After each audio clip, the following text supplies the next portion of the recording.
Out here in the Wild West, a man's past rides with him. She tried to rob his heart. He let her. She came riding out of the dust, looking for a place to hide, or maybe just something to take. Thought she could steal his silver, his horse, maybe even his peace.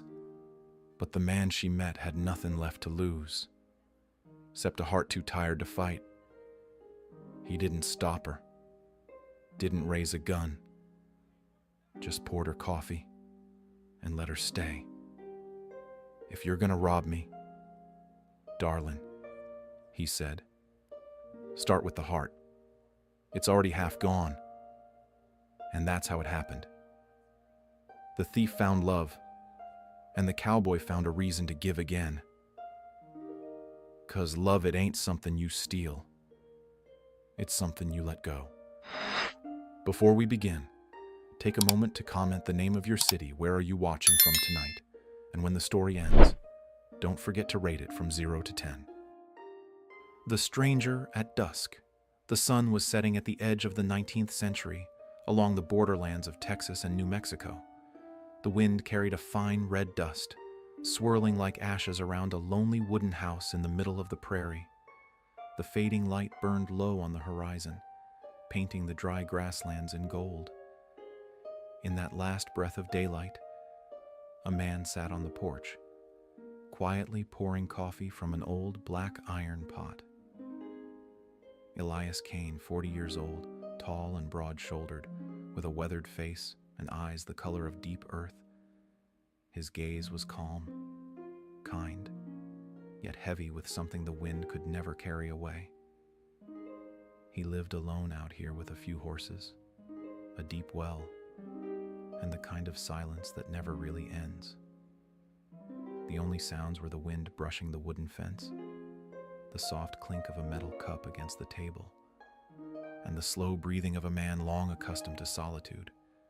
Then, through that vast emptiness, a figure appeared. A woman on horseback, her cloak covered in dust, hair tangled and wild in the wind. She stopped right at the gate, chest rising and falling, eyes fixed on the porch on the man who sat there, still as stone. Lydia Cole. A name he had never heard. Like so many souls who wandered the borderlands, her eyes carried both fear and defiance. "Evening," she said, voice rough. "I just need some water.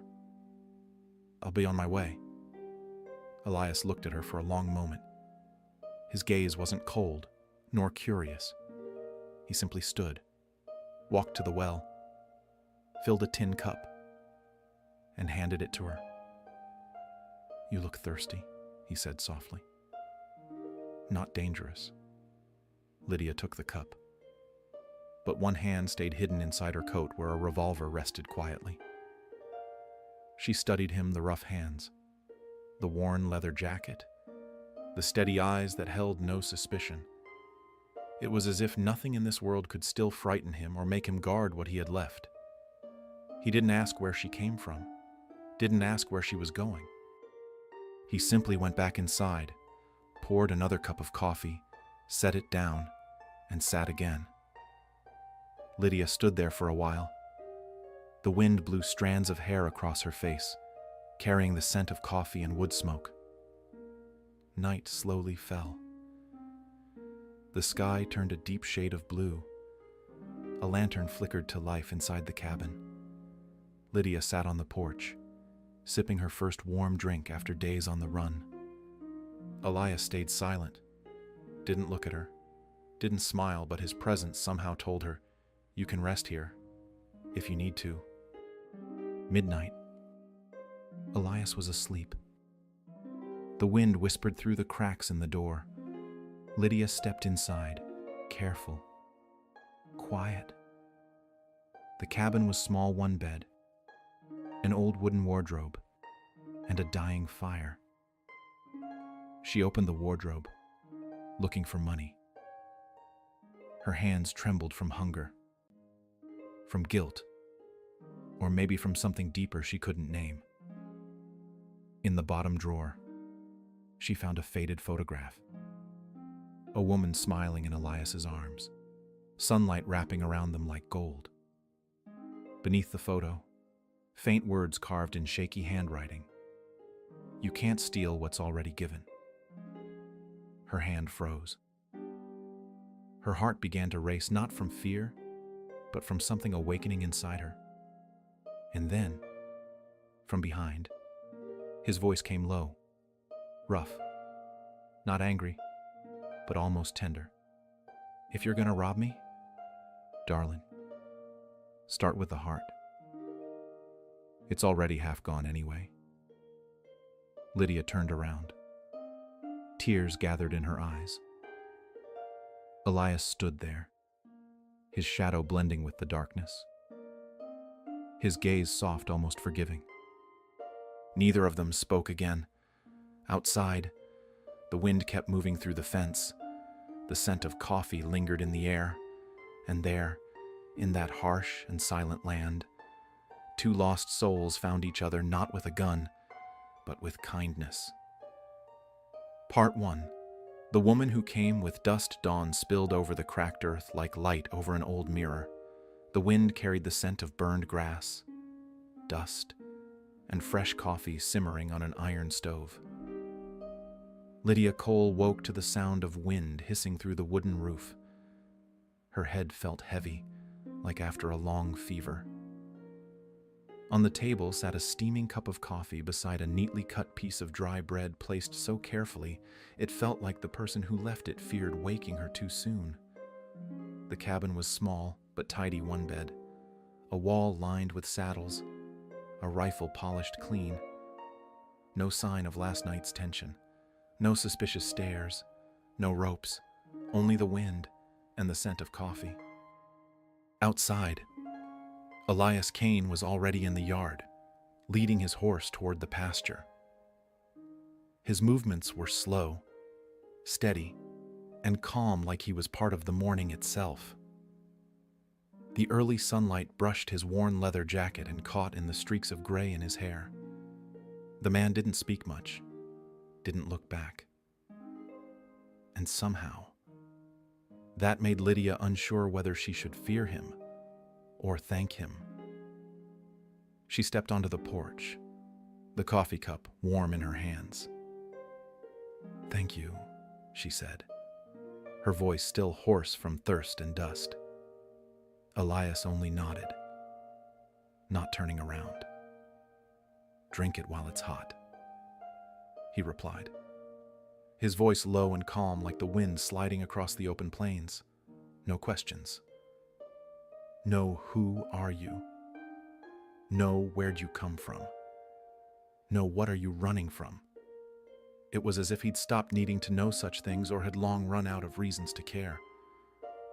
Lydia sat on the porch step, watching him. His hands were rough, tanned, every motion deliberate and sure. She'd seen many kinds of men thieves, drunks, deserters, but never one like him.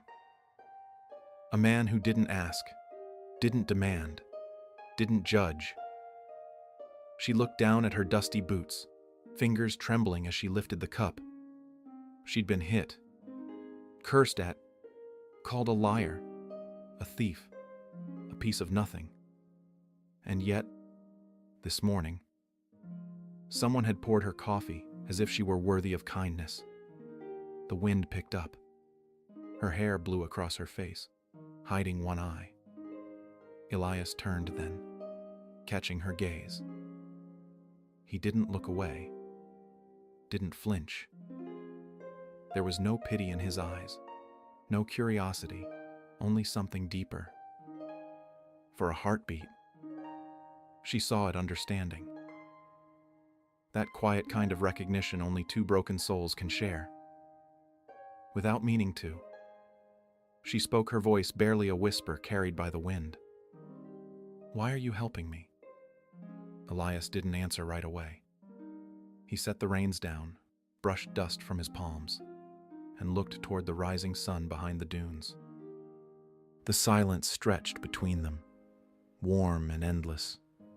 Then he said, softly but steady, 'cause maybe someone once helped me too.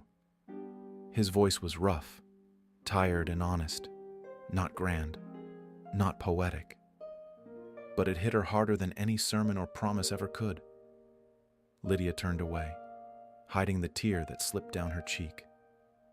Maybe, for the first time in years, she didn't have to pretend to be strong. Elias went back to his work, leading the horse toward the open field. Lydia stayed on the porch, hands wrapped around the cup, watching his figure fade into the golden plain. The morning light touched his shoulders, then the cup in her hands, and in that quiet moment, somewhere between dust and sunlight, Lydia realized something she hadn't felt in years. Not everything in this world was dangerous. Some people, like Elias Kane, carried both their pain and their kindness, and maybe that's what made them dangerous after all. Not because they had a gun, but because they made you want to believe again. Part 2. Firelight and Lies.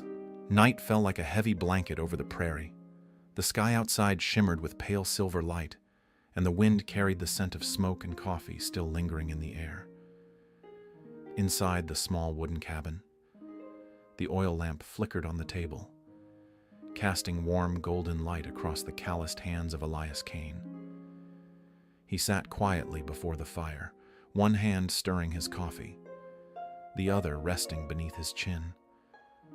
The room was so still that even the wind's hiss through the cracks in the wall sounded loud. Lydia sat across the table, wrapped in the thick coat he had lent her. She watched the firelight dance on the walls, then glanced at him, the man who had saved her from hunger and fear, yet somehow unsettled her more than either. "You live here alone?" she asked, trying to sound casual. Elias nodded. "As long as the wind keeps blowing, I reckon I'll stay." The answer sounded like an old promise, simple, weary, and quietly sad. Lydia's eyes drifted around the room. There was nothing of real value: one bed, a few farming tools, a rifle on the wall, and beside it, a photograph. She rose slowly, stepping closer. Her fingers brushed the worn wooden frame. A woman smiled from the picture-soft eyes, hair to her shoulders, holding a small bunch of wildflowers. Underneath the frame, a name carved with a knife Clara. Lydia turned and met Elias's gaze. He said nothing. The lamplight touched his face, calm, yet burdened, as if the fire itself was burning through his memories. "Your wife?" she asked softly. He nodded once, slowly, then turned away. Long time ago. Silence settled between them, thick, almost sacred. Lydia felt her heart beat faster and didn't know why.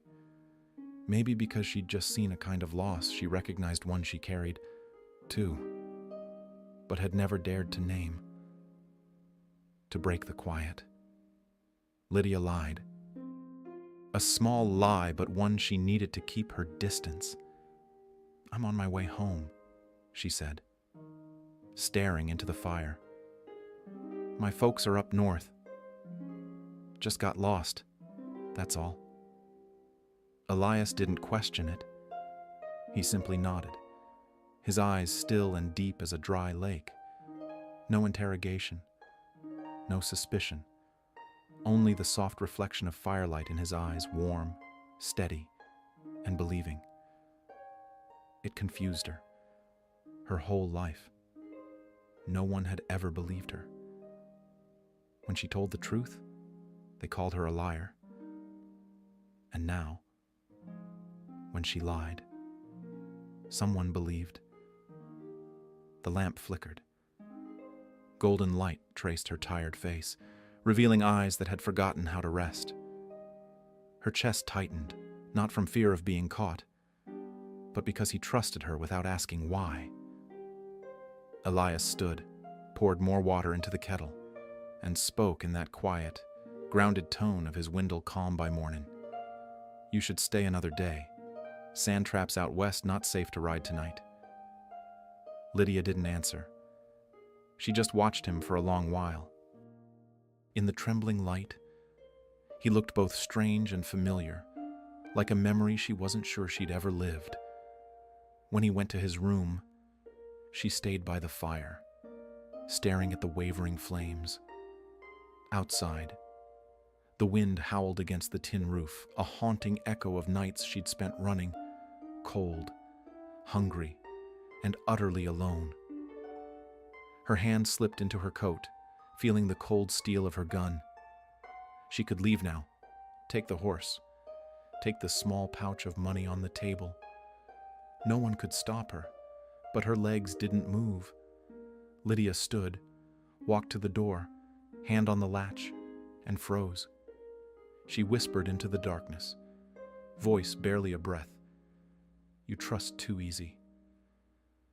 From behind her, his voice came low, quiet, but heavy with truth. Maybe that's the only way trust ever starts. She turned. He was leaning in the doorway, his shadow long across the wooden floor.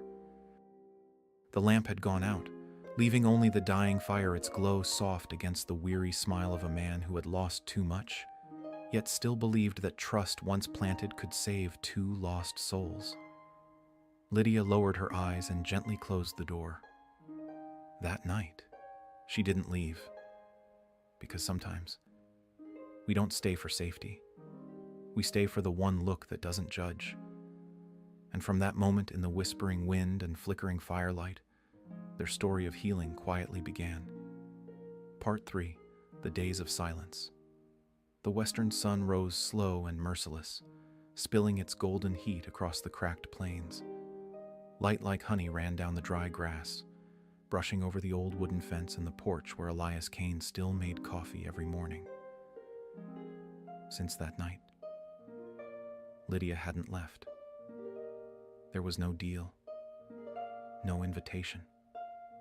She simply stayed, as if the world outside had been too loud for too long, and this lonely patch of land was the only quiet place left to breathe.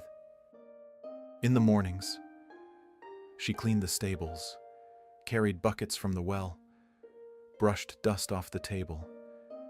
Elias worked beside her, hammering fence posts, replacing old boards, silent, steady.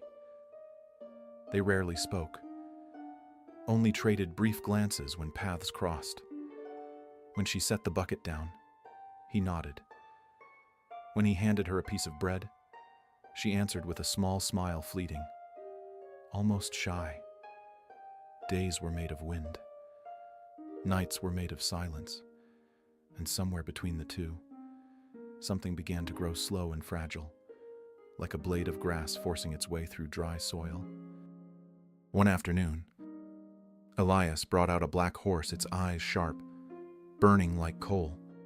He said, "This one's got a temper, but if you treat it right, it'll listen." Lydia smirked, half wary, half daring. Sounds familiar. Elias didn't answer, just motioned for her to step closer. The horse tossed its head, stomped, snorted. Lydia hesitated, heart pounding. Elias rested a hand on her shoulder, his voice low and calm. "Don't try to control it. Just show it you mean no harm." His hand was warm, steady. In that small, wordless moment, Lydia felt something shift inside her. It wasn't the horse she stopped fearing, it was life. Because somehow, the man beside her who could calm a wild animal with quiet was also steadying the storm inside her chest. By dusk, smoke curled from the chimney. Lydia tried cooking potatoes, beans, a little salted meat. The smell of smoke and grease filled the room. Elias stepped in, frowned at the haze, then gave a rare, faint smile. "You planning to burn my house down?" "No," she said, "just dinner." Then don't forget the salt. You know how to cook, only when hunger teaches hard enough. They both laughed a small sound, but enough to warm the room more than the fire. That night, they ate facing each other in silence. The soft clink of a knife, the wind's whistle through the cracks, the oil lamp trembling on the table. Outside, the prairie glowed red under sunset. For the first time in years, Lydia felt peace, no chasing, no gunfire, no accusing eyes, just the quiet man before her, and the gentle hush that seemed to settle around them both. She spoke softly, afraid to break the stillness. "Don't you ever feel lonely out here?" Elias looked up, his eyes reflecting the same gold light that filled the fields.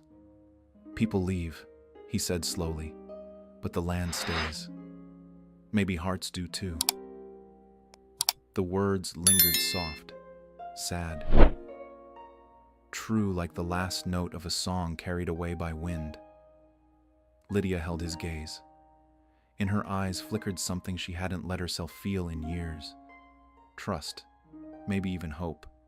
She didn't say, "Thank you." She just lowered her head, and a faint smile brushed her lips like passing breeze. But Elias understood. The woman who had come to him with dust and deceit was beginning to believe in quiet things, in safety, in kindness, in peace. That night, Lydia sat on the porch, watching the horses sleep under the moonlight. For the first time in a long time, her heart didn't race with fear.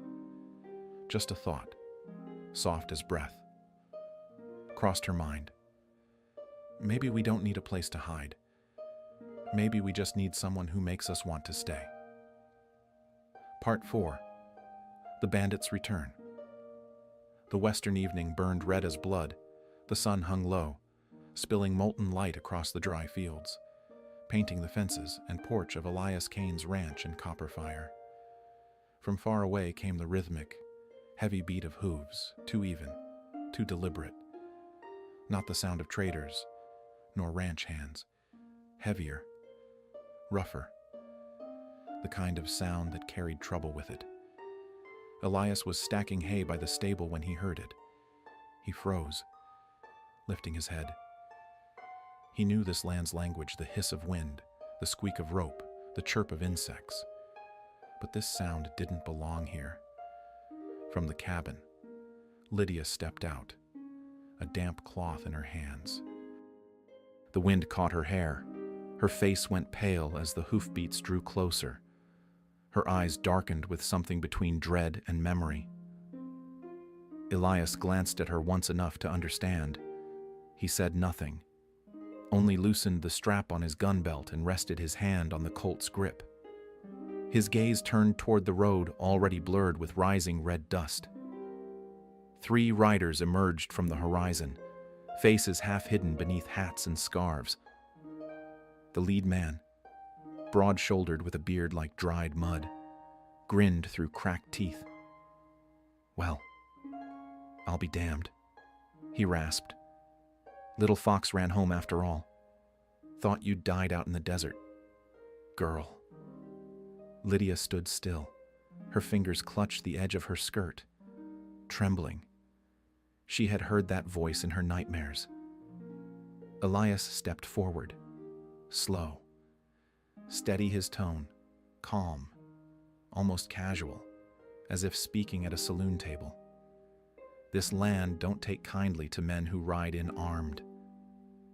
The bearded man spat on the dirt. "And who the hell are you? Cowboy? Her new keeper? Or just another fool, dumb enough to house a snake?" Lydia's breath quickened, her eyes welled with tears. "Elias, don't, please. I'll go. They just want the money." He didn't turn. His voice was low but firm. "Ain't nobody going anywhere. No debts here. No masters. Only the land." The bearded man snorted. The land. Huh. Let's see if it keeps you standing after I drop you on it. The wind stopped. The air thickened, heavy and waiting. Even the horses seemed to hold their breath. Elias took one more step forward. The sunset carved half his face in gold and shadow, glinting off the steel at his hip. He spoke softly, each word cutting clear. She doesn't belong to you. Not anymore. Lydia's heart stuttered. Her voice cracked. Don't do this. Elias, I ain't worth it. He turned to her, and in his eyes, warmth burned through the fading light. Never was about worth. It's about choice. For a heartbeat, the world stood still. Sunlight, dust, wind, breath all suspended between two people and one truth. Then a gunshot split the air. The echo rolled across the field like thunder. Crows exploded from the trees. Smoke curled through the dying light. The bullet tore the hat clean off the bearded man's head and sent it tumbling into the dirt. He flinched, eyes wide, realizing the warning. Elias stood unmoving, gun lowered, the barrel still smoking. That was a warning, he said, voice deep and unshaken. Next one won't miss. The three riders hesitated. Then, wordless, they turned their horses and rode off, swallowed by the red dust and wind. Lydia's knees gave out. She sank to the ground. Elias holstered his gun and walked to her, his hand steady as he lifted her up. His touch was warm, the kind of warmth that carried both safety and truth. She choked out between tears. You shouldn't have done that. They'll come back. Elias shook his head gently, his hand resting on her shoulder. When fear rules a man, the bastards always return. But when he stands his ground once the wind starts to change direction. She looked up at him, tears streaked with dust. In his eyes, she didn't see judgment, only resolve and something that felt dangerously close to grace. The sand'll cover their tracks soon, he said quietly. But trust once planted grows back, even out here. Lydia couldn't speak. She leaned against his chest, listening to his heartbeat strong, slow, certain. And in that moment, she understood. Some people don't save you because you deserve it. They save you simply because they choose to. Part 5. The Confession. The western night was still like a prayer whispered into eternity. Above them, the moon hung low, silvering the spines of cactus and the shadows of sleeping horses across the plain.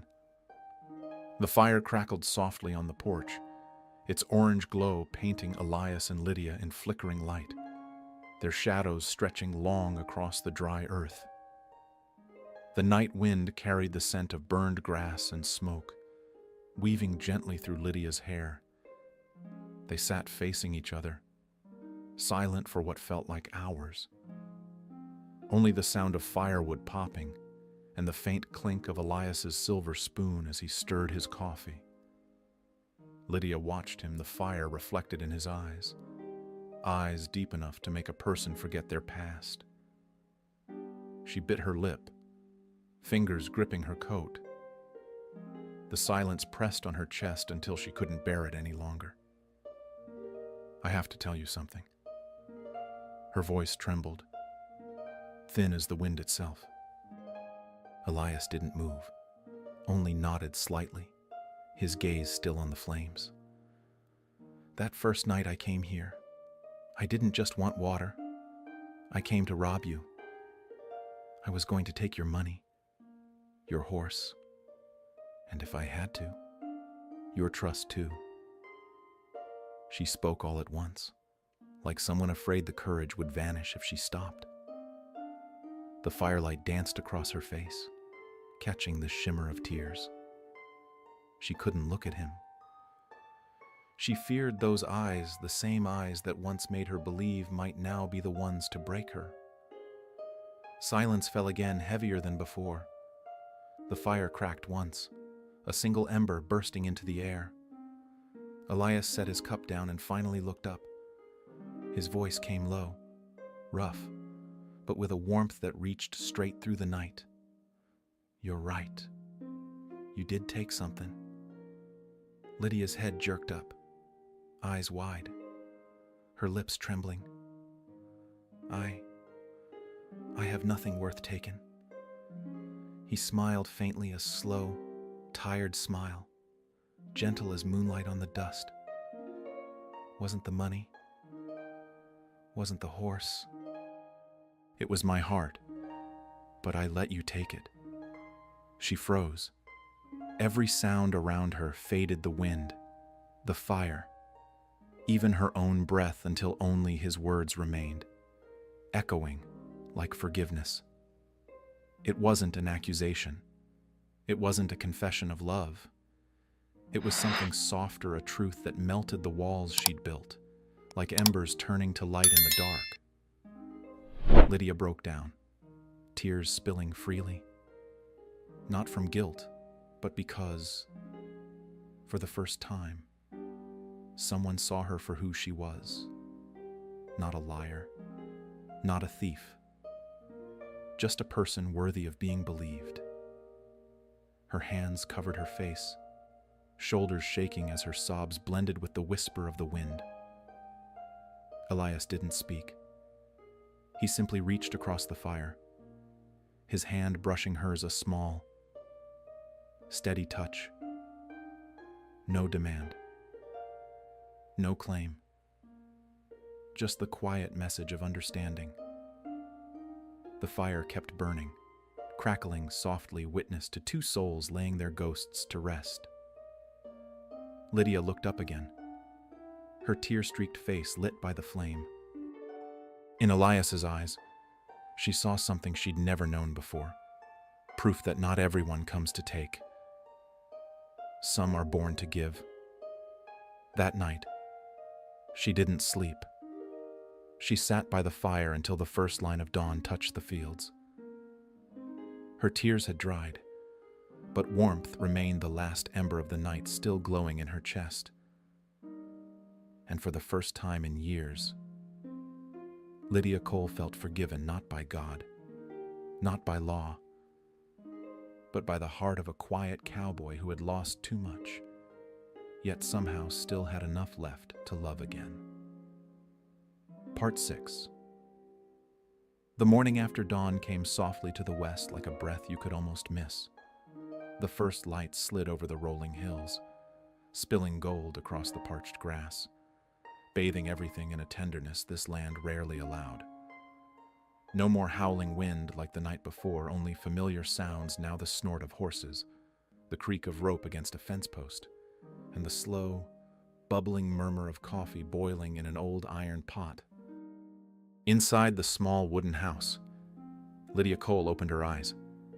Sunlight streamed through the window, brushing her face, glinting across hands roughened by years of running and surviving.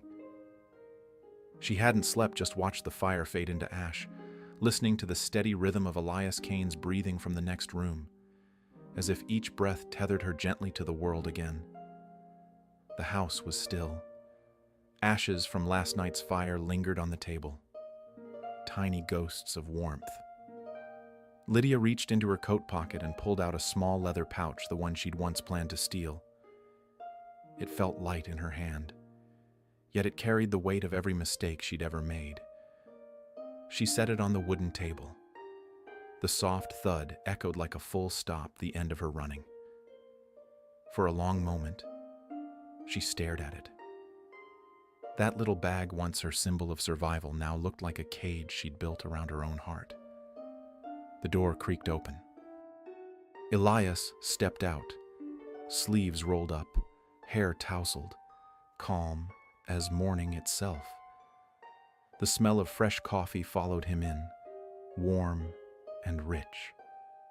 He didn't glance at the pouch on the table. He just poured boiling water into the tin pot. then filled 2 old metal cups. "You're up early," he said, voice rough, soft as mist. Lydia nodded, silent. In the golden light, Elias looked different, less burdened, more at peace. For the first time, he looked like a man who belonged to the morning, not the ghosts of his past. He set a cup before her. Steam curled between them, carrying the scent of coffee and something unspoken. Neither spoke for a while. Then Lydia whispered, her voice barely steady. "Guess I can't steal what's freely given." Elias looked up through the rising steam. A faint smile touched his lips, tired, gentle, and warm as the sun over the plains. "Told you, sweetheart. I let you." The words melted through her like sunlight breaking frost. Lydia smiled through tears, not from happiness, but from the release that comes when a burden finally lifts. He studied her quietly. "You planning to leave?" he asked. She didn't answer right away. Her gaze drifted toward the window where sunlight swept the grass, and horses grazed lazily beneath the wind. She'd spent half her life running from men, from mistakes, from herself, but never had she felt this still inside. "I don't know," she said softly. "I don't have anywhere left to go." Elias turned toward the horizon, his voice low and thoughtful. "Then stay. This land don't ask for reasons. It only needs hands willing to tend it again." The words fell into her heart like seeds into dry earth. She looked up, her eyes glistening a mix of tears and sunlight. They sat quietly, drinking coffee together. Light streamed through the curling smoke, painting their faces with soft gold, 2 broken souls warmed by each other's stillness. The room needed no words, just the scent of coffee, the rhythm of breath, and the slow ticking of time, healing what it once shattered. After a while, Lydia murmured almost to herself, "I used to think men like you didn't exist." Elias raised a brow. "Men like me." She smiled faintly. Men crazy enough to believe in someone who's lied, who's done wrong, and still reach out anyway. He took a sip, eyes narrowing against the morning light. "Ain't crazy. Just that sometimes a man sees himself in the lost ones." The words struck deep, simple, but opening something locked for years. In him, she saw her own reflection: loneliness, weariness, and the desperate wish to believe in good again. Outside, the wind shifted, carrying the smell of warm earth. A new day had begun in truth. Elias stood, pulling on his jacket. "Come on," he said. "We've got fences to mend up north." Lydia laughed softly. "I've never worked a ranch before."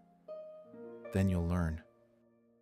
"I didn't know how to trust once either till you taught me." The words caught her off guard.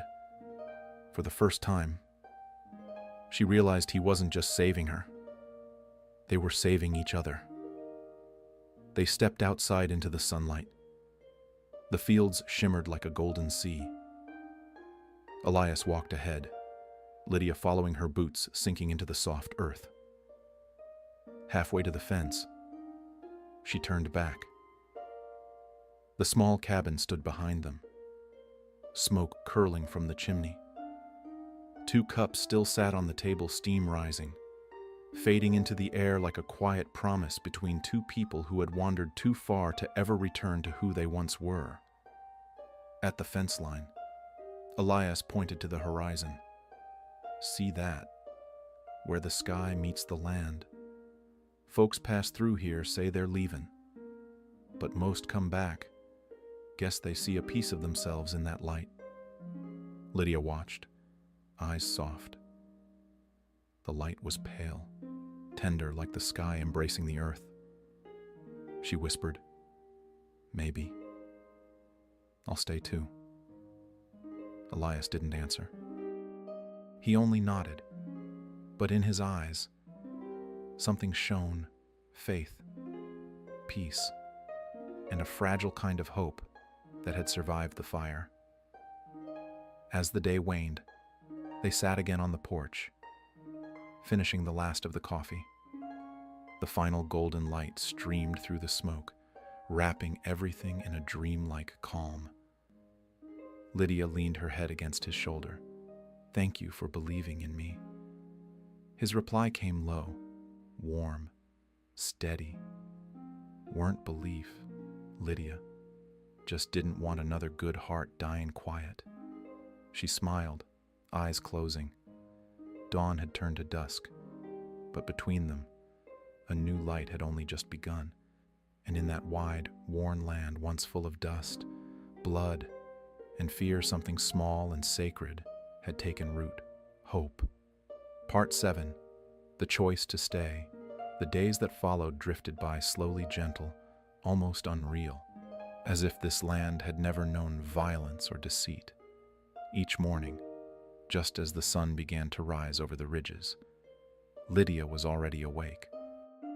She lit the fire, boiled the coffee, the soft crackle of wood blending with the breath of the wind. Elias would lead the horses out to pasture, check the fences, sometimes giving her a simple nod as he passed by. That nod, small and wordless, had become their morning ritual, a quiet greeting between two souls who no longer needed words. And so the days blended.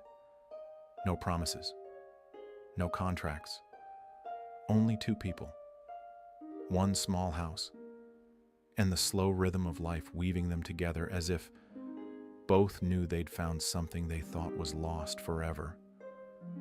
Lydia had never imagined living this way. She used to wake to the sound of gunfire, eat stale bread stolen in haste, and flee through the night before dawn. She'd always believed in the West. Softness was death. Yet now, each morning she felt an odd peace in the sound of horses neighing, wind brushing the fence, and coffee mingling with smoke.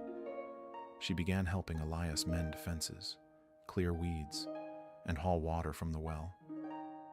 At first, her hands were clumsy, the rope too loose, the hammer too wild. Elias never scolded. He simply guided her hands, his voice low and calm. "Don't need strength, just patience." When she looked up, he smiled, a small, quiet curve of his lips that softened something deep inside her. By noon, they would rest under the lone tree near the paddock. Elias poured water from a metal canteen, handed it to her, and stared out toward the endless horizon. "You ever think about living somewhere else?" he asked. Lydia chuckled softly. "Sure. I once thought if I had enough money, I'd go to Kansas. Maybe start a little shop.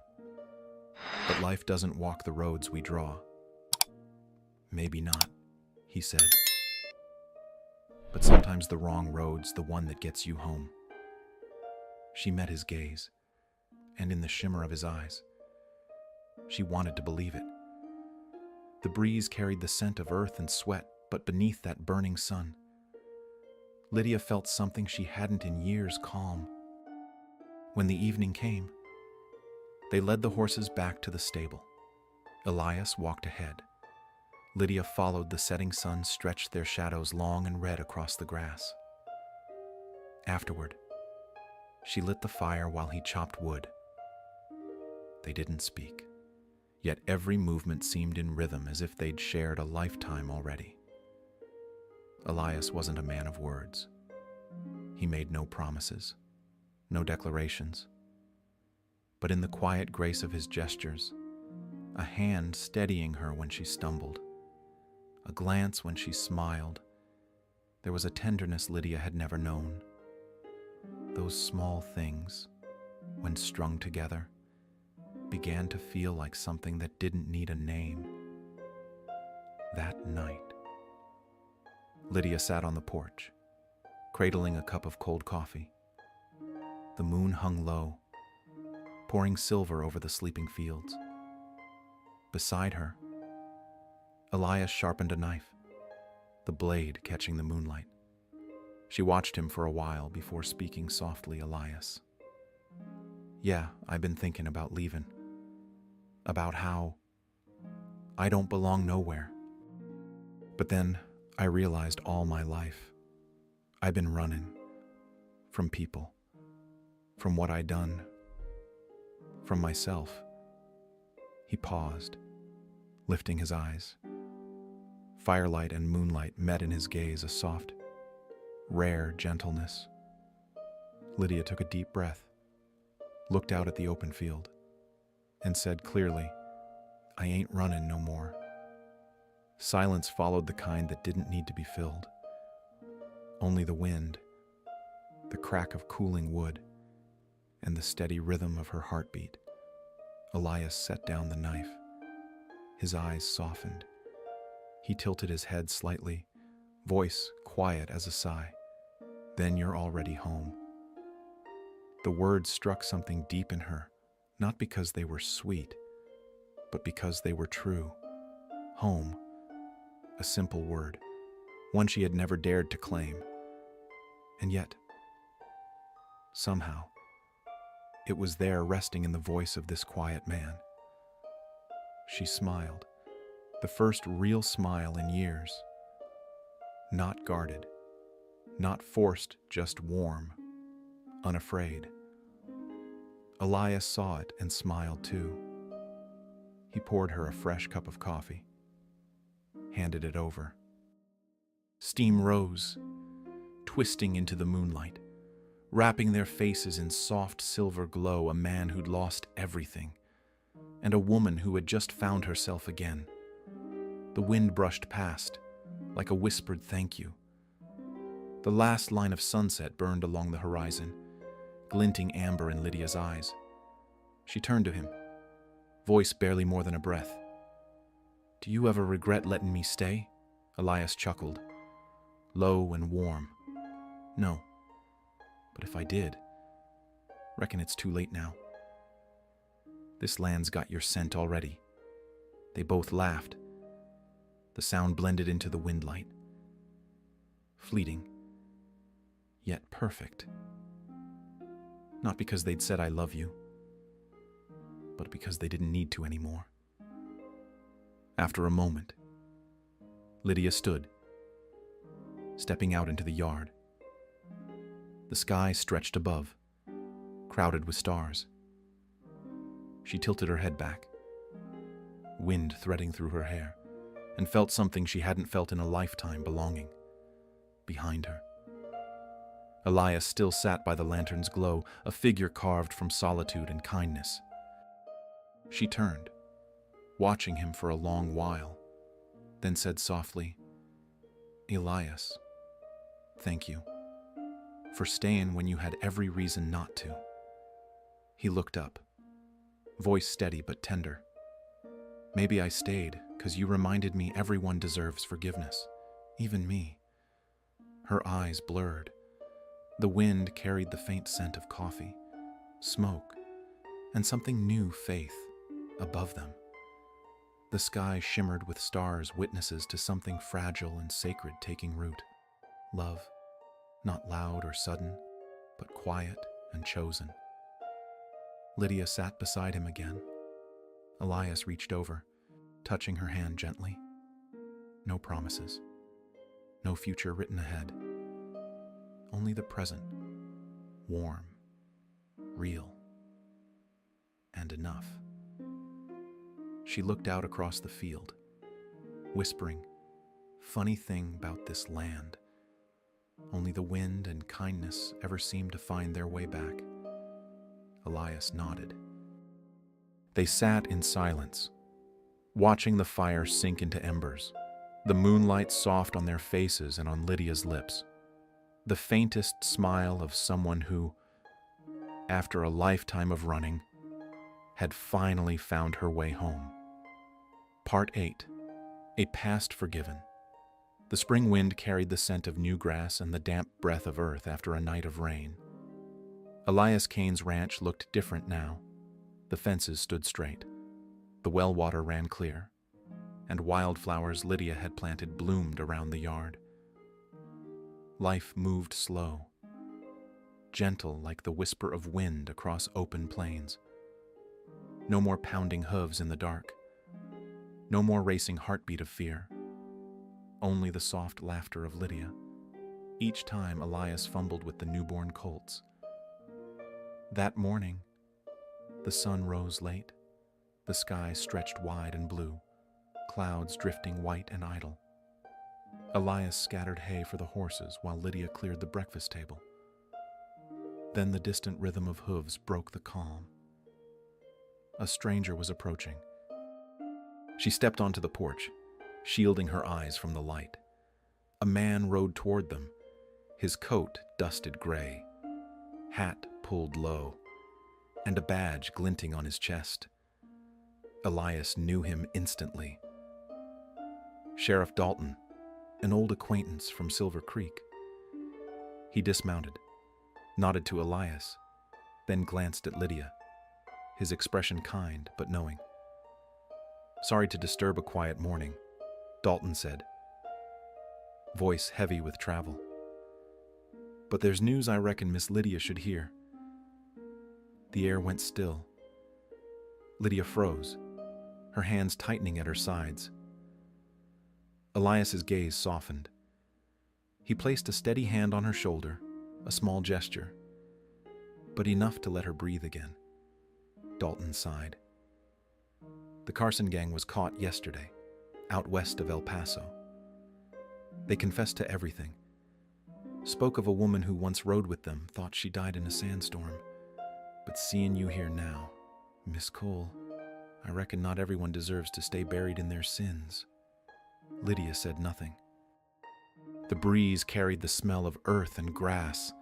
She looked down at her hands, once stained by dirt and guilt, now calloused and strong from work. The past was still there, like a shadow, but it no longer held weight. "You here to arrest me?" "Sheriff," she asked, voice steady. Dalton smiled, shaking his head. "No, ma'am. No one arrests someone who's already walked off the wrong road. You're not a fugitive anymore." He tipped his hat and mounted his horse. As he rode away, the red dust rose behind him, then vanished into the wind. Lydia stood still, watching him disappear over the ridge. A single tear fell, not from fear, not regret, but from the quiet realization that her past had finally stopped chasing her. Elias came to stand beside her. After a long silence, he spoke softly. "We all did wrong, once, but you stayed. That's what makes it right." She lifted her gaze to him. The sun glinted in his gray-blue eyes, turning them almost silver. She smiled a calm, peaceful smile. "You talk like I did something grand," she said gently. Elias shook his head. "Don't need to be grand. Stayin'. Workin'. Believing in good again. Sometimes that's the miracle itself." Her eyes shimmered. A tear rolled down her sun-browned cheek, glinting in the light. Not heavy, not bitter, just clear, like her soul had been washed clean. She said nothing, only leaned into him. Elias wrapped an arm around her, holding her close as sunlight bathed them, both the land itself seeming to bless their stillness. That afternoon, Lydia walked the fence line, fingertips tracing the rough wood, each crack, each knot, every mended piece they had built together. She remembered the early days, her hands trembling on the hammer. Now, they were sure, steady. She wasn't the woman who ran anymore. She was the one who stayed, the one who tended, the one who chose to keep what was good alive. The wind swept through the grass, carrying the scent of wildflowers and dust. The sky turned pale gold, soft as a blanket laid over two souls sitting on the porch. Elias poured the coffee. Lydia sat beside him, her bare feet brushing the cool wood floor. They said nothing. They didn't need to. Together, they watched the sun sink beyond the hills. The smoke from their coffee curled upward, blurring into the last glow of day the color of forgiveness. Lydia whispered, almost to herself. Strange. Used to be. Every time I heard hooves, I got scared. Now, it just reminds me I'm still here. Elias smiled. Not just here, Lydia. You're alive again. She turned to him, eyes glistening with belief, the kind born not from hope, but from peace. Her smile was light and whole, like sunshine after rain, like dry earth drinking water. Night fell. They sat by the fire, quiet. Lydia rested her head on his shoulder, listening to the calm, steady beat of his heart. The firelight reflected in her eyes once shadowed by guilt, now clear and bright. No fear, no running, only truth, simple, gentle, and enough. And in that moment, Lydia Cole finally understood. Forgiveness isn't about forgetting what happened. It's about being able to look back and smile because, at last, you chose the right road home. Part 9. The Storm and the Fire. The western sky has moods like a woman long-scarred gentle one moment, raging the next. That evening, the heavens turned dark. Wind rose hard, the black clouds rolling fast over the desert hills, twisting like great beasts waiting to strike. Elias Kane looked up, his brows drawn tight. He knew that smell, the sharp, heavy scent of a coming storm, of lightning and dirt, of nights when the world itself seemed to roar. He rushed to bring the horses in, while Lydia gathered hay, shuttered the windows, and fought to keep the wind from tearing through everything they had rebuilt. Watch that wind, he shouted, voice drowned in the thunder. Lydia nodded, hair whipping wild, her dress catching on the doorframe. She yanked it free just as the gust blew the lamp out, plunging the house into darkness. A flash split the sky open. For a heartbeat, everything was white. Then the sound, a crack of thunder so fierce it shook the ground. Elias turned toward the stables. A streak of fire had erupted there, red and violent, climbing into the rain-heavy air. Elias Lydia screamed. He spun around, saw the blaze, the smoke, the frantic shadows of horses trapped inside. He didn't hesitate. He ran. Lydia followed, her boots sinking into mud, rain lashing her face as the storm broke open. By the time they reached the stables, the door was burning, the horses screaming in panic. The roof hissed as the rain hit fire. Elias soaked a cloth, wrapped it around his head, and kicked through the lock. The door burst open, and terrified horses bolted into the storm, eyes flashing white in the lightning. Lydia, get 'em to the field, he shouted. She didn't think, just moved, pulling reins, shouting, guiding them out through the smoke. Mud reached her knees. Rain stung her skin, but she kept going. Then one of the young colts slipped, crying out, trapped in the muck. Lydia dropped beside it, pushing against its weight, her hands burning as the heat crept closer. Lydia, move, Elias roared. A beam crashed down, catching her shoulder flame, licking at her sleeve. She screamed. Elias dove in, smothering the fire with his bare hands, dragging her down into the wet earth. They hit the mud hard, the storm roaring around them, thunder cracking like cannon fire. For a long time, there was only the sound of rain, relentless, pounding, washing away flame and fear alike. Elias held her close, his breath ragged. When the fire finally dimmed, the stables were a black skeleton against the sky, smoke curling upward like ghosts. Lydia trembled in his arms, her hair drenched, her face streaked with mud, yet her eyes were bright, alive. He touched her shoulder, wincing at the red burn.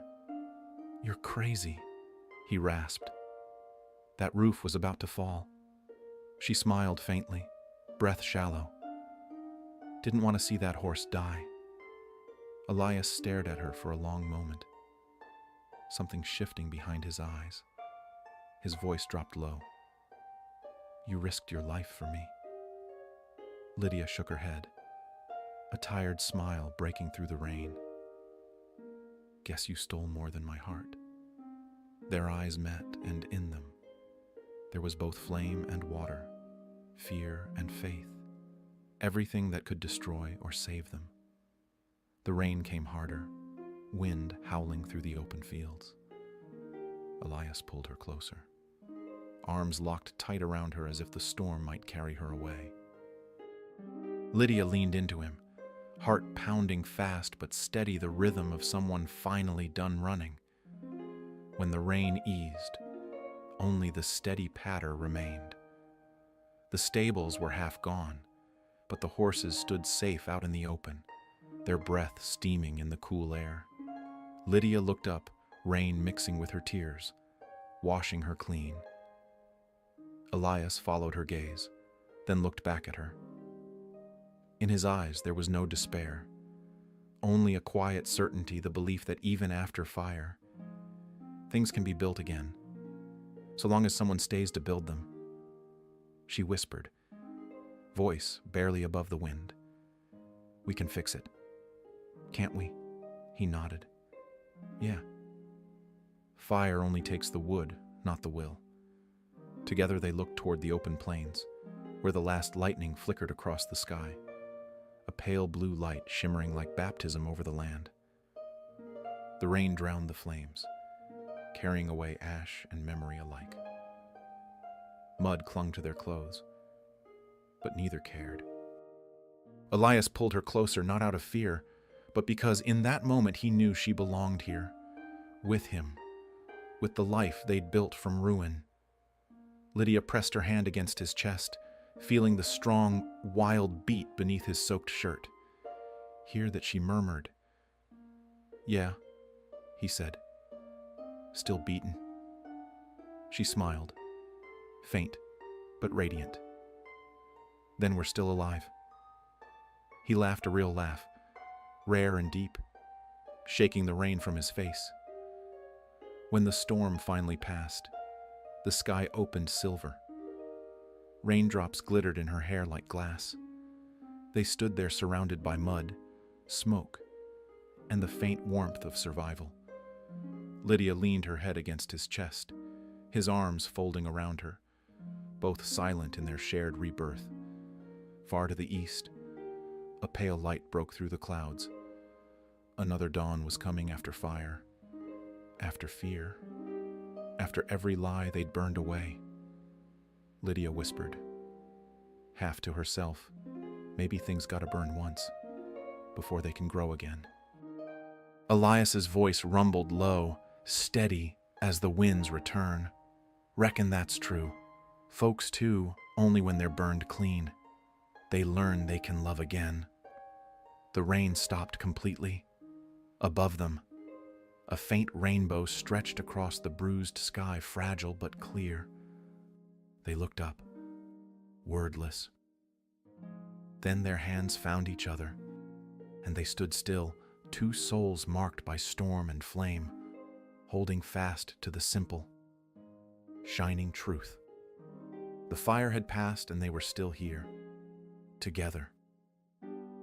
Part 10. The home they built. Spring came softly to the west. No grand arrival, just warm streaks of sunlight slipping through the clouds, the scent of wet soil after rain. and the whisper of wind over grass reborn. From afar, Elias Kane's ranch no longer looked like the ruin it once was. The fences stood straight. The stable shone with new timber, and the well gurgled bright as Lydia drew water from it. Where fire had once swallowed the land, wildflowers now bloomed violet, yellow, white, sown by the same hands that had once known only flight and fear. Elias stood on the stable roof, hammering the last plank into place. Each strike echoed steady and sure, mingling with the wind and Lydia's soft laughter below. She knelt near the well, planting new rows of flowers. Every movement of hers was slow, deliberate, peaceful, as though she was planting not just seeds, but faith itself.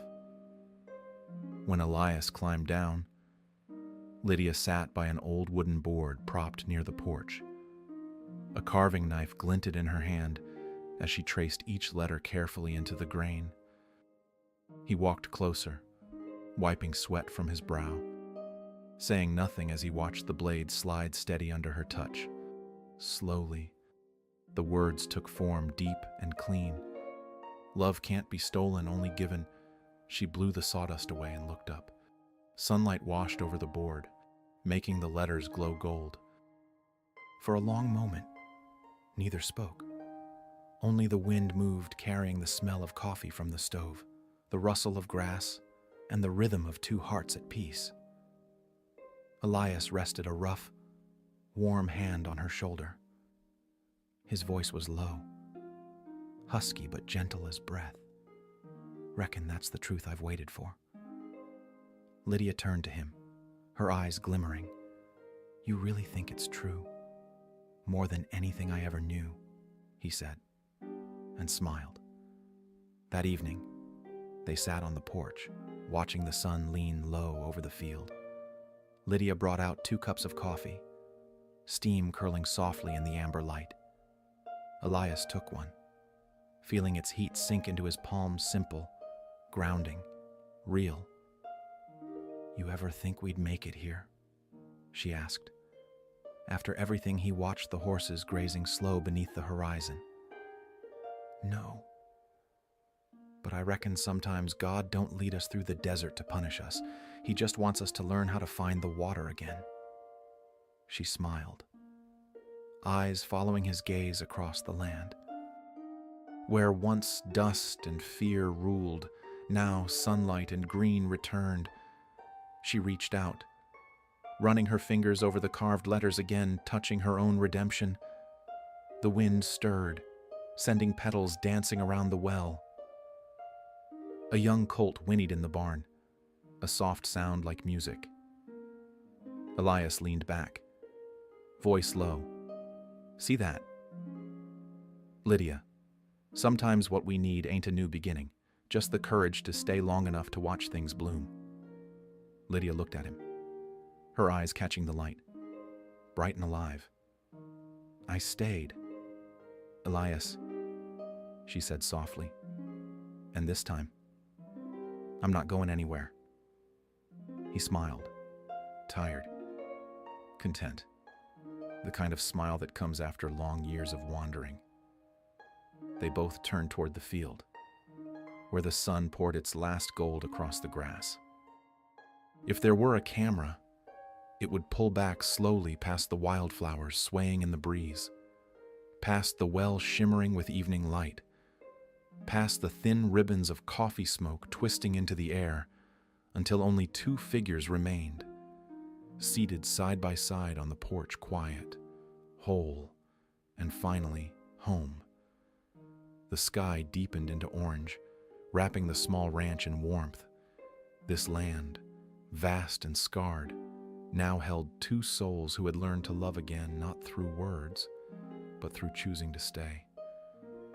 On the wooden sign Lydia carved, the words caught the fading light like a vow: love can't be stolen, only given. It wasn't just a message for them, but for anyone who'd ever lost, feared, or thought love was something to be taken by force, because out here, In the West, where both land and heart are shaped by fire and solitude, only kindness, patience, and honest love can truly save a soul. Elias lifted his cup, clinking it lightly against hers. "Second chances sure taste better with you." Lydia laughed softly, her eyes warm in the fading sun. They sat together amid the smell of coffee and wildflowers. No ghosts left between them, only the quiet hum of the life they'd built. The evening breeze rolled across the grass, carrying the scent of blooms and earth. The little wooden house stood still against the golden plain, a home for two souls who had once been lost, now found again. Lydia leaned her head on Elias's shoulder. On the table, her carved sign caught the sunset's glow, its words gleaming red and bright. Love can't be stolen, only given. If this were a film, the camera would rise slowly, pulling away as the coffee smoke curled up into the orange sky, and in that silence, one could almost hear the sound of a heart steadying again. She came to steal a heart, and found one already hers to keep. Out here, in the wild silence of the West, love isn't taken, it's given. The last light stretched across the land, touching them both, two wanderers who had finally come home. Elias lifted his cup once more, smiling. "Funny thing. You came to steal. But I'm the one who got saved." Lydia smiled back, voice soft as dusk. Maybe that's what love's supposed to do. Save us both. Above them, the sky burned crimson and gold. The wind stirred the flowers around the well, scattering petals like blessings over the soil where every trace of fear, sin, and sorrow had already turned to ash. And as the voiceover faded, warm and low, it carried the final truth of their story. Some hearts aren't lost. They're just waiting for the right hands to hold them again. Wild West US, where cowboys learn to love through redemption. Because true love, even if it comes late, can still save a soul. He found peace, not by forgetting his past, but by forgiving